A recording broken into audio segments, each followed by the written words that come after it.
everybody. Daniel Harkavy here. I am grateful that you have made the decision to join me, an investment of time, which I absolutely know is your most precious resource.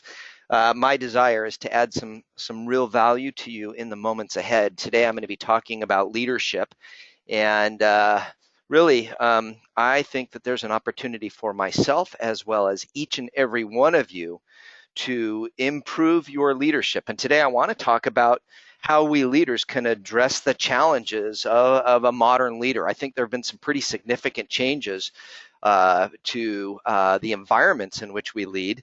And I think there's some unique challenges that maybe we wouldn't have faced if we were to have been leading 10, 20, 30 years ago, and many of you were. And I think a whole bunch of you are probably nodding with me going, yeah, it's a different climate today. But in that, there's still some tried and true leadership best practices that I'm going to camp on. So let me tell you, bottom line, I think that the greatest challenges for us as leaders really have to do with our time. And I think that time is where we're feeling the most compression. I think there have been challenges for leaders of every era, though. And I think we'd all agree that technology has been the largest change agent of our lives. Just this weekend, I was with my wife and my youngest daughter. I was with Sherry and Emily, and we were talking about technology because I was sharing with her, my young one who's 11, that in the old days before we had the iPhone, if we wanted to know the exact time, we would call on our rotary dial telephone. We would call a number and we would hear general telephone time is 10:32, and then we started talking about the phones. And impatient me, I've always been somewhat of a spaz. For those of you who are maybe we'll just say close to me in age, you'll remember those rotary dial phones, and we would put our finger in and we would dial to the right, and if it wasn't fast enough for us, we would keep our finger in there and we would jam it back to the left, just trying to make connection faster. Just technology has just changed so radically in my lifetime. But what I find fascinating is how technology has changed the demands and the behaviors of us leaders. I really see technology as it was designed to make our lives better and how we lead better. And there are many aspects where technology has greatly enhanced how we do what we do. But there also have been some challenges. I remember getting my first role in management back in the 80s, and there were very few people had mobile phones.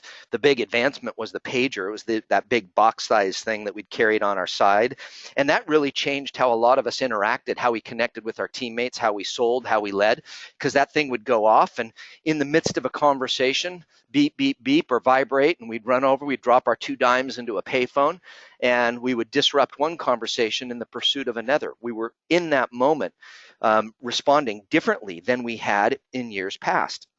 Then a few of us started to drop about $2,500 for our mobile phone, and that was a big, small suitcase-sized phone that we'd put into our car, and that was a really cool deal. And we could be mid-conversation with our spouses or our kids or with clients or teammates in the car, and that thing would ring. We'd pick it up, and I don't know what we spent, but it was ridiculous. And again, technology progressing and changing how we leaders think and how we leaders communicate.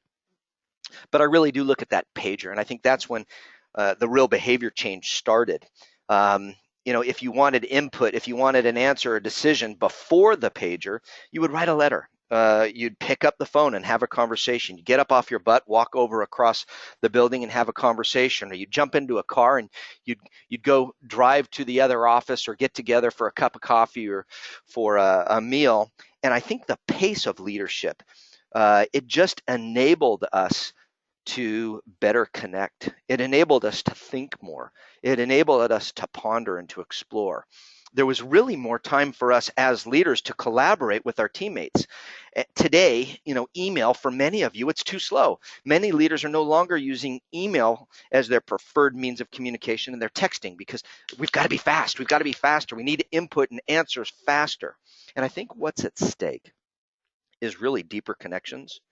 I think what's at stake is better thinking because we don't have the time that we used to. I think what's at stake is the time to gather opinions and to build consensus, or the time to get into real healthy debate. And I think what's at stake is our leadership, because we don't have the time. Okay, let me stop there. We're not making the time to be the best leaders we can be. We're still in control of our schedules, and we're still in control of how we communicate. And I think that what's at stake for us, the modern leader, the leader leading today's times, is really our decisions and our influence. And I think that if we do not think about our time differently, and if we do not think about how we're leading differently, the decisions we make and the influence that we have as leaders is at risk. So what I want to do is I want to talk about that. Technology, it was meant to help. And I think in many ways, if we don't really understand how to lead in these times, we're going to allow it to hurt. So there's some tried and true best practices for leaders that worked in generations before. They're going to work in in our generation today. And as I go through them, I'm confident that they can challenge you and hopefully help each and every one of you as I go through the topics. So I want to really talk to you about the anatomy of a leader, and I want you to take a leadership self-assessment. I have spoken about this in times past. I want to bring back some of these points because